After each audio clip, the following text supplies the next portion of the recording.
অধমপতিত জনে কৃপা তুলনা নাই, অধমপতিত জনে কৃপা। আমার মতো অধম পতিত জনে তুমি যে কৃপা করেছ, এই সেবার অধিকার তুমি আমাকে দান করেছ, তাই তোমার কৃপার কোনো তুলনা হয় না। এই বলে নরোত্তম দাস ঠাকুর মৃত্যু মৃত্যু পাইয়ে এগিয়ে গিয়ে যেই গুরুদেবের মল হাতে তুলে নিয়েছে, অমনি লোকনাথ স্বামী সে ঝুঁকের আড়াল থেকে, নরোত্তম তুমি এটা কি করেছো, এটা তুমি কি করেছো? নরোত্তম দাস ঠাকুর গুরুদেবের পানে তাকিয়ে সেই মলকে ফেলে দিয়ে গুরুদেবের চরণ পানে লুটিয়ে পড়েছে। হে গুরুদেব, এবার আমায় দয়া করুন, কৃপা করুন, নিতাই গৌর প্রেমানন্দে হরি হরি বল। নরোত্তম দাস ঠাকুর গুরুদেবের চরণে লুটিয়ে পড়েছে। গুরুদেব নরোত্তম দাসকে তুলে নিয়ে তার বুকে জড়িয়ে ধরেছে। গৌর হরি বল। হাতে মল লেগে আছে, সেটি বিচার করলেন না, নরোত্তমকে তুলে নিয়ে তার হৃদয়ে জড়িয়ে ধরলেন। কিন্তু তাও পরীক্ষা করার জন্য আবার নরোত্তমকে বলছেন, নরোত্তম তুমি তোমার সংকল্প ত্যাগ করো, কেননা আমি কাউকে দীক্ষা দেব না বাবা, আমি প্রতিজ্ঞা করেছি, তাই তুমি দয়া করে তোমার সংকল্প ত্যাগ করো। কেন তোমার সংকল্পের কাছে আমি বড় অসহায় হয়ে পড়ছি। নরোত্তম দাস ঠাকুর গুরুদেবের কাছে প্রার্থনা করছেন, গুরুদেব কৃপা বিন্দু দিয়া করো এই দাসে, ঋণাপেক্ষায় দীন। গুরুদেব কৃপা বিন্দু দিয়া করো দাসে,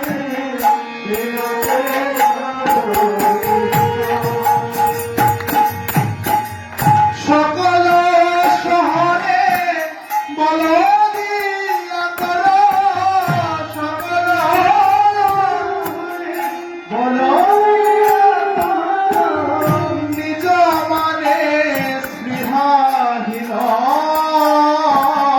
নিজ মানে স্পৃহাহীন। তুমি এবার আমায় দয়া করো,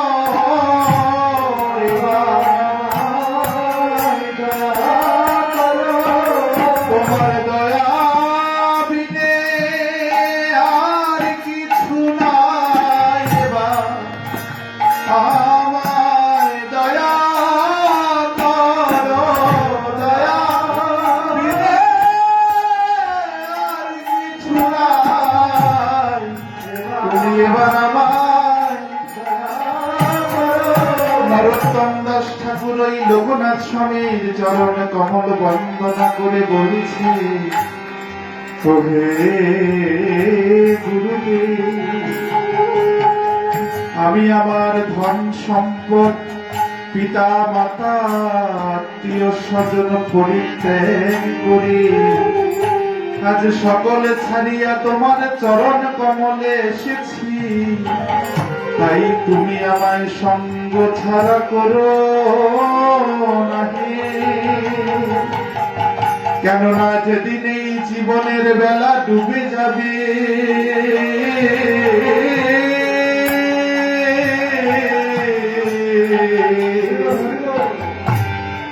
যেদিন এই জীবনের গলা দিন ফুরিয়ে যাবে, সেদিন আমার এই বিষয় সম্পদ আত্মীয় স্বজন তারা কেহ তো আর আমাকে সেদিন সমরের হাত থেকে রক্ষা করতে পারবে না। তাই তোমার কৃপা ছাড়া, তোমার চরণ ধুলি ছাড়া সেদিন যাবার বেলা আমার যাবার বেলায় বান্ধবার কেউ হবে না, সেদিন একা একা যেতে হবে, একা একা যেতে হবে, সেদিন একা একা যেতে হবে একা যেদিন জীবনের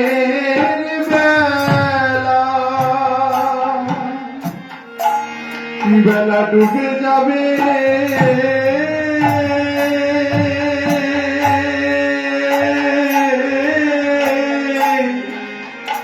যেদিন আর আপন বলতে কেউ রবে না যেদিন জীবনের বেলা ডুবে যাবে একা একা সেদিন সঙ্গের সাথী কেউ হবে না সঙ্গের সাথী সবাই কেঁদে কেঁদে বিদায় দেবে সঙ্গের সাথী আমার কেউ হবে না সবাই কেঁদে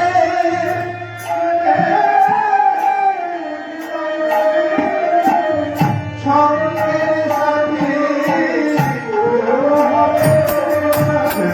ঘর বাড়ি সব করে রবে ঘর বাড়ি সব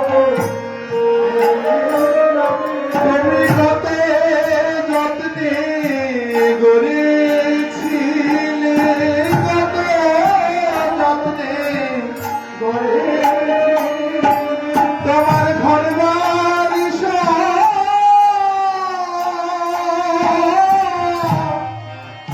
গড়ে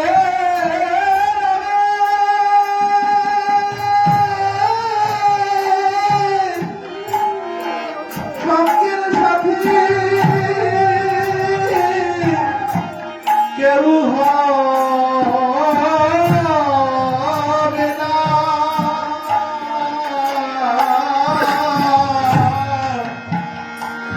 সেদিন একা একা যেতে হবে একা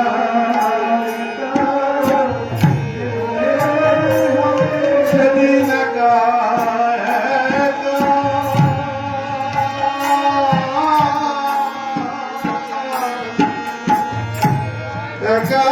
একা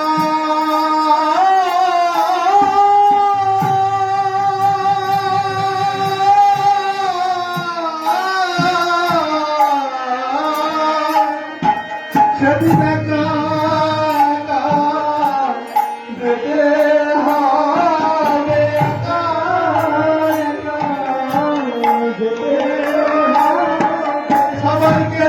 যেতে হবে একা একা যেতে হবে সবাইকে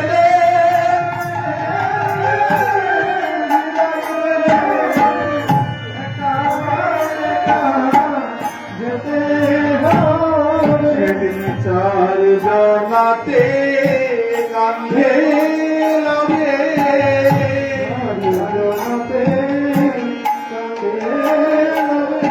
সবাই বল হরি বল হরি বলে বল হরি বল সেদিন কোন দামি আসবাবপত্রে নয় দামি বিছানায় নয় সেদিন ওই বাসের দোলায় চড়তে হবে যেদিন জীবনের বেলা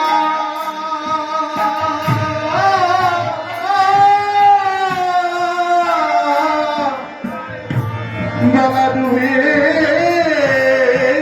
যাবে চার জনাতে কান্ধে লবে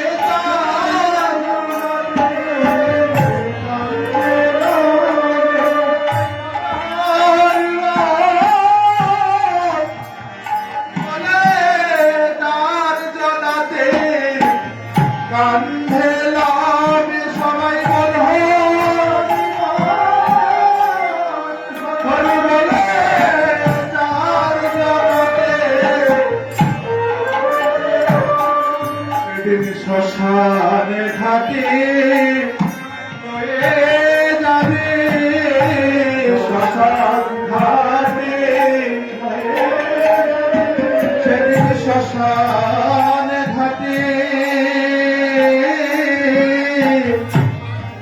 লয়ে যাবে। সেদিন ওই একই মুহূর্তের জন্য সেই দামি বাড়িটিতে আর রাখবে না, রাখবে না। সেদিন শ্মশান ঘাটে যাবে, শ্মশান ঘাটে যাবে। ওই গঙ্গা জলে স্নান করাবে, শ্মশান ঘাটে লয়ে যাবে। গঙ্গা জলে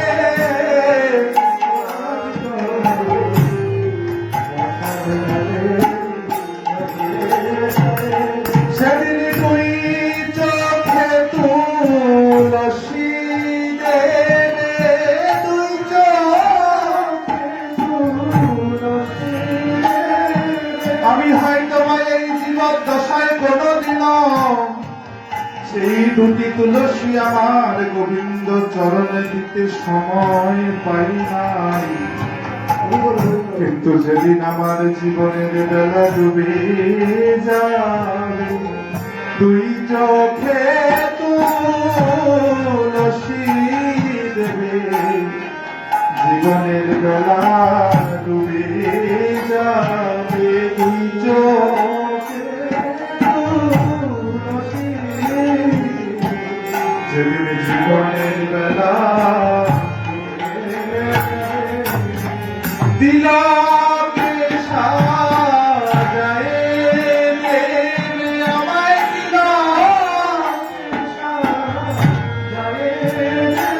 সেদিন কোন দামি অলঙ্কারে নয়, দামি ভূষণেও নয়, ওই বৃন্দাবনের গোপিকাদের চরণ ধুলি যেই তিলক, আমার দ্বারকাদের ওই চরণ ধুলি, আমার দ্বারকার মহিষীর ওই চরণ ধুলি, সেই তিলক সেদিন আমার তব সঙ্গীত দেবে। ওই তিলক সাজায় দেবে,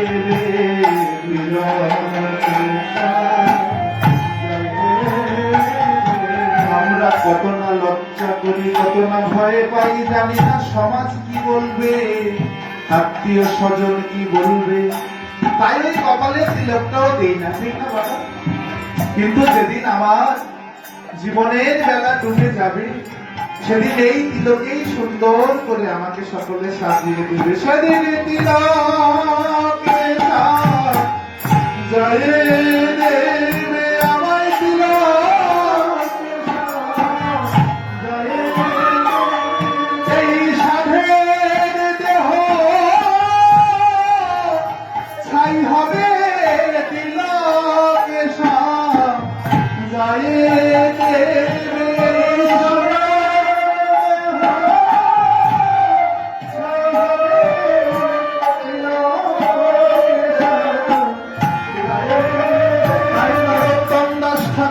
গুরুদেবের চরণে লুটিয়ে পড়ি, বলছে হে গুরুদেব আমার, গুরুদেব আমার, তুমি এবার আমায় দয়া করো, কৃপা করো। তোমার ওই চরণ বিনে আমার কোনো গতি নাই, গতি নাই, আমায় চরণ ছাড়া করো না, হে আমায় চরণ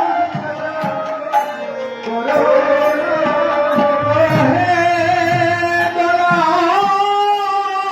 গুরুদেব আমায় চরণ ছাড়া করো না, হে হে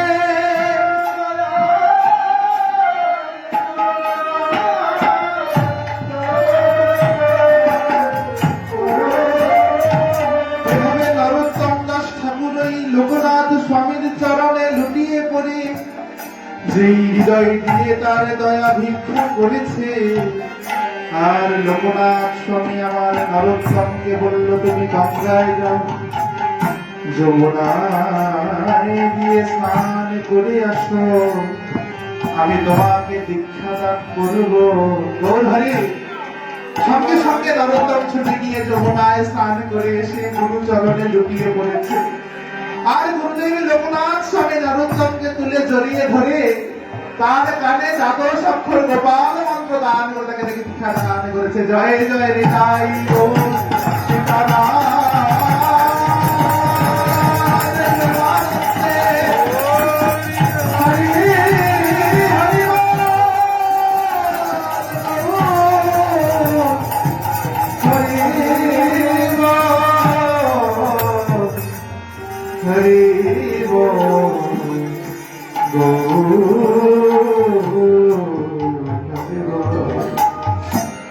নরোত্তম দাস ঠাকুর গুরু কৃপা লাভ করে বৃন্দাবন থেকে সেই গ্রন্থ সমূহ নিয়ে এসে এই সমস্ত বাংলা ব্যাপী হরিনাম সংকীর্তন মহোৎসব প্রচার করলেন। আর খেতুরি ধামে তিনি যে মহা মহোৎসব করেছিলেন, সেই খেতুরি মহোৎসব, সেখানে স্বয়ং গৌর নিত্যানন্দ নেমে এসে সেই মহোৎসবে কীর্তন করেছিলেন। গৌর হরি বল।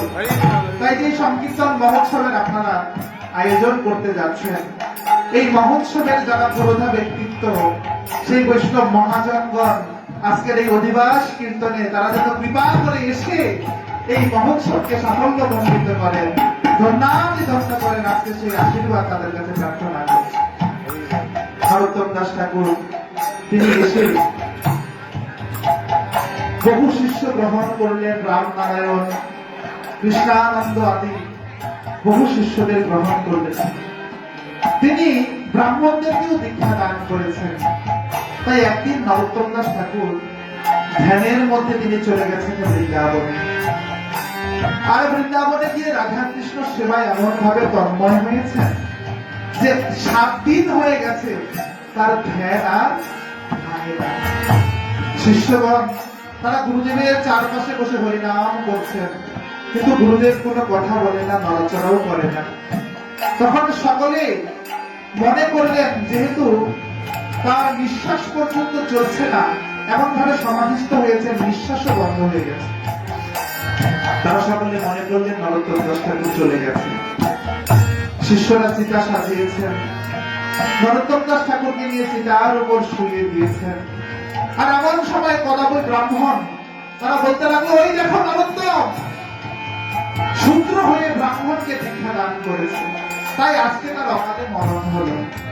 আর এই গুরু নিন্দা শুনে শিষ্যগণ কানের মধ্যে হাত দিয়ে হৃদয় দিয়ে গুরুদেবকে ডাকছেন, হে গুরুদেব আপনি দয়া করে এদেরকে ক্ষমা করে দিন, এই সমস্ত পাপী পাষণ্ডীদেরকে উদ্ধার করতে হলে আপনাকে আবার ফিরে আসতে হবে, তাই দয়া করে আপনি জেগে উঠুন।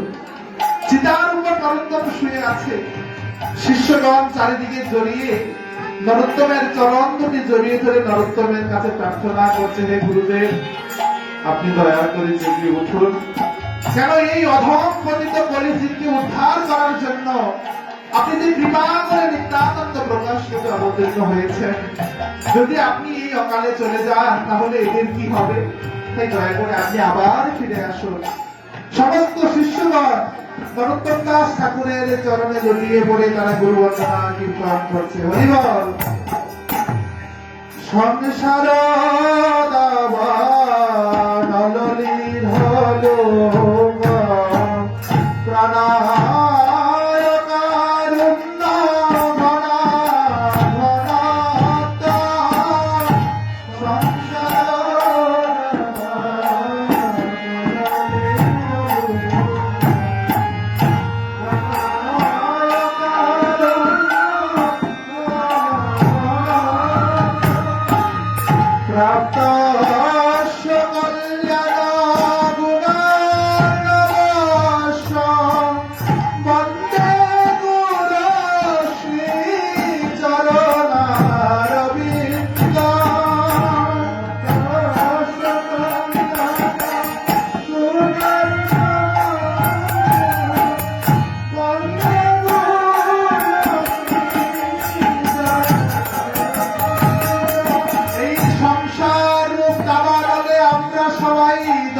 হচ্ছি গুরুদেব, আর আমাদের এই তক্তিভূত অবস্থায় যিনি আপনি সেই করুণার মেঘে রূপে বাড়ি বর্ষণ করে আমাদের এই দাবানল থেকে আমাদের উদ্ধার করেছেন, সেই গুরুদেবের পাদ পদ্ম আমি বন্দনা করি।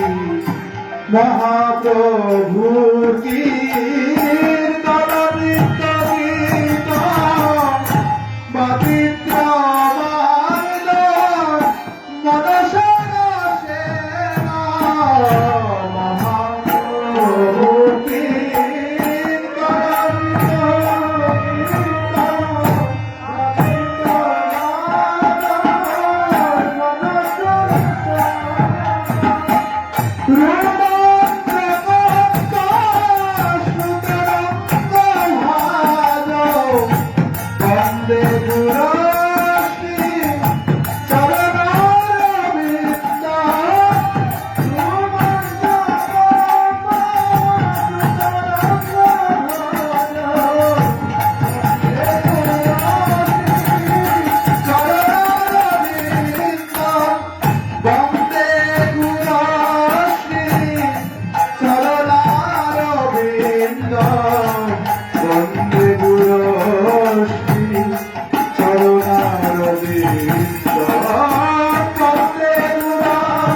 মহাপ্রভু কীর্তন যিনি মহাপ্রভুর কীর্তন নৃত্য গীতে অত্যন্ত আনন্দ আস্বাদন করেন এবং সেই কীর্তন নৃত্য গীতে নিজে যুক্ত হন এবং ভক্তদেরকেও যুক্ত করে আনন্দ আস্বাদন করেন। আমার সেই গুরুদেবের শ্রী চরণ পদ্ম আমি বন্দনা করি।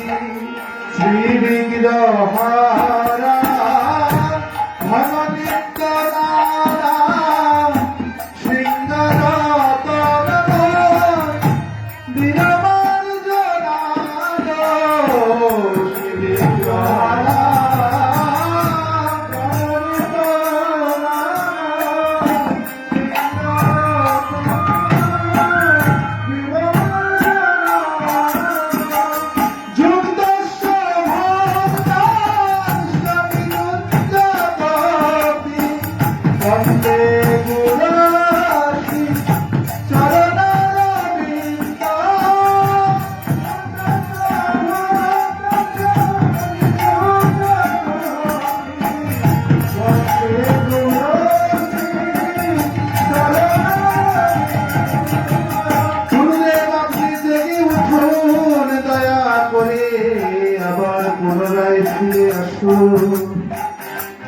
কেননা আপনি যদি কৃপা না করেন, যদি দয়া করে বৈষ্ণব নিন্দুকে আপনি ক্ষমা না করেন, দয়া না করেন, কি করে এরা উদ্ধার হবে? তাই গুরুদেব এবার আপনি দয়া করুন। বন্দে গুরুশ্রী চরণার বৃন্দ, বন্দে গুরুশ্রী চরণার বৃন্দ, বন্দে গুরুশ্রী চরণার বৃন্দ।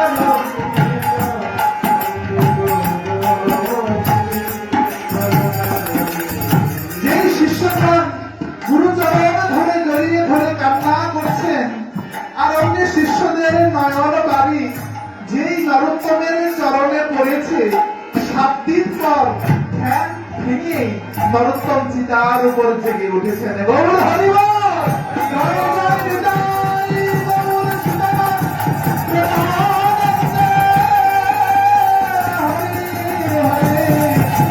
হরি হরি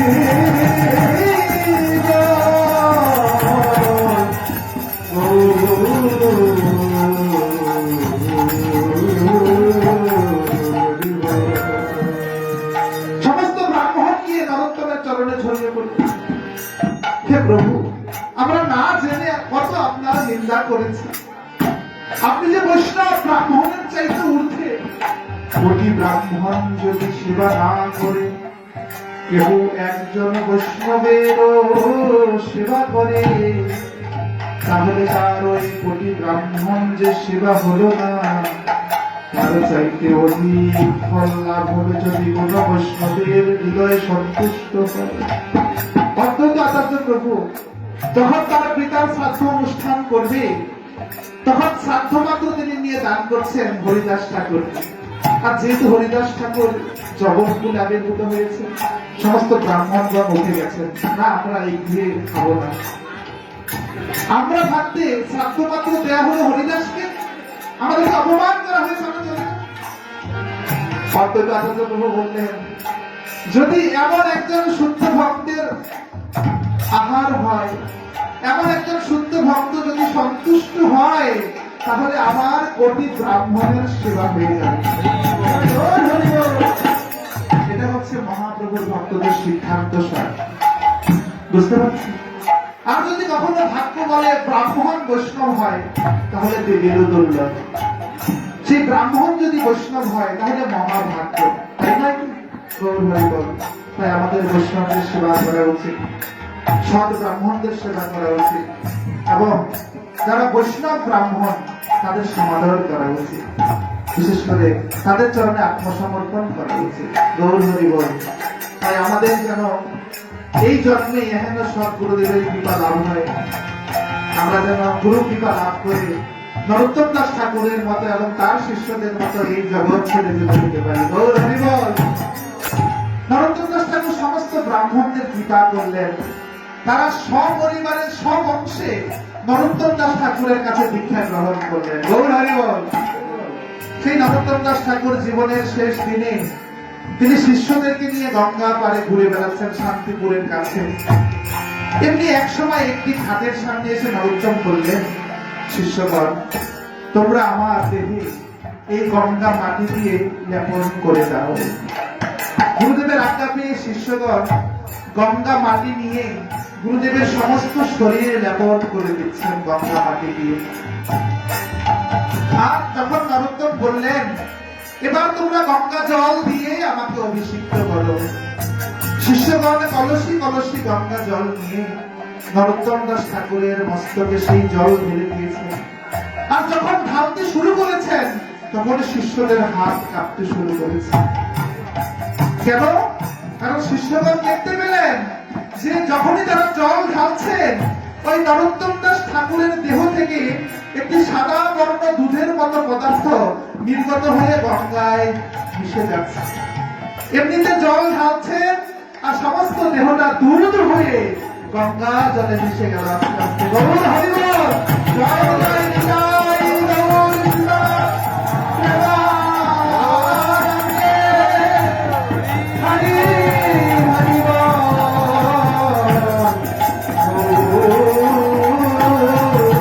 হরি বল।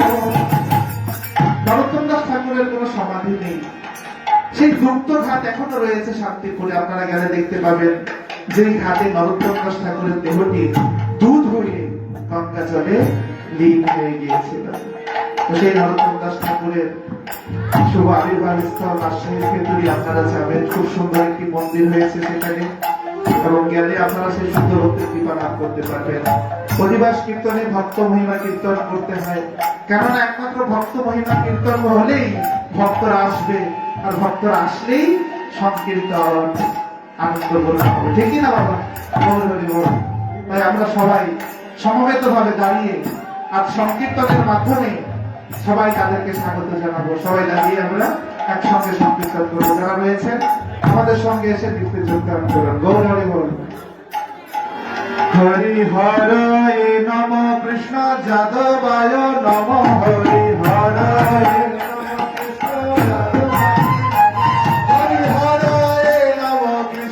যাদবায় নম। হরায় যাদবায় মাধবায় কেশবায় নম। মাধবায় মাধবায় কেশবায় গোপালে গোবিন্দরাম শ্রী মধুসূদন।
এই ছাই গোসাই জর শ্রী চরণা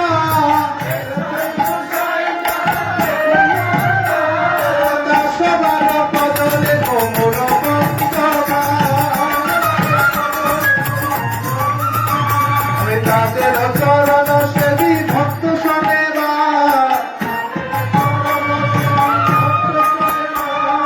জনমে জনমে হয় এই অভিলাষ এই ছয় গোসাই চলে গ্রজে করিলাম রাধা কৃষ্ণ নিত্য লীলা করিলাম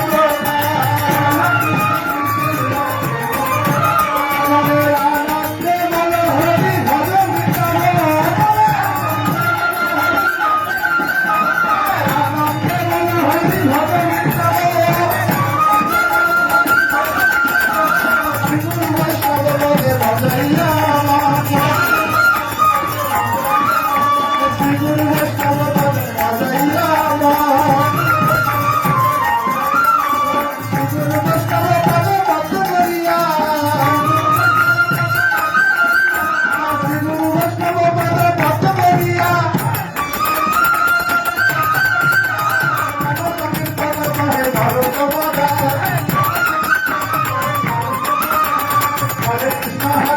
Krishna Krishna Hare Hare Hare Ram Ram Ram Hare Hare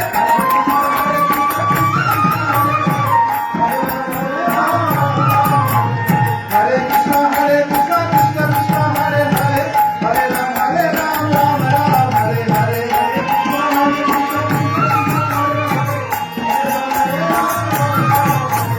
Hare Krishna Krishna Krishna Hare Hare Hare Ram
শিখবো পারবো না কিভাবে শিখবো অনেকে দাঁড়িয়ে আছি কষ্ট হচ্ছে সবাই নৃত্য করছে আমি দাঁড়িয়ে আছি না সবাই একটু দুহাত তুলে হলে হরি বল একবার বাম দিকে একবার ডান দিকে পারবো না পারবো সবাই হ্যাঁ সবাই বলে হরি বল হরে কৃষ্ণ কৃষ্ণ কৃষ্ণ হরে হরে হরে রাম রাম রাম হরে হরে